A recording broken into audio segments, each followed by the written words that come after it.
Vous faites difficilement la différence sur le terrain entre un policier national et un policier municipal. Pourquoi? Parce qu'ils ont quasiment des uniformes qui sont assez similaires, assez identiques. Ils ont un écusson avec écrit police, alors c'est écrit en petit national ou municipal en dessous. Et lorsque vous êtes un délinquant, lorsque vous êtes un trafiquant, un dealer, lorsque vous êtes un cambrioleur, lorsque vous êtes a fortiori un terroriste, vous ne prenez pas le temps de faire la différence entre l'uniforme que vous avez devant vous. Et si vous êtes en mesure de tirer, vous tirez. Donc laisser comme ça des agents désarmés, c'est finalement leur coller une cible dans le dos et ne pas leur permettre de se défendre. Mais il faut éviter le deuxième écueil qui consiste à penser que parce que vous armez votre police municipale, dans ce cas-là, elle est compétente sur tous les sujets. Attention, la sécurité, effectivement, vous l'avez rappelé, c'est un sujet régalien. C'est l'État. La tranquillité publique, c'est le sujet des maires.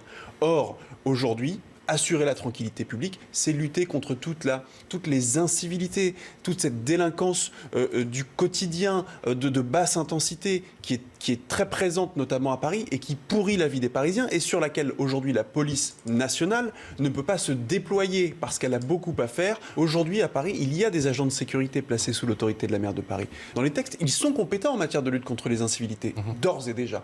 Sans parler de police municipale. Dans les textes, les agents de sécurité de la ville de Paris peuvent lutter et faire la prévention des incivilités. Ils ne le font pas.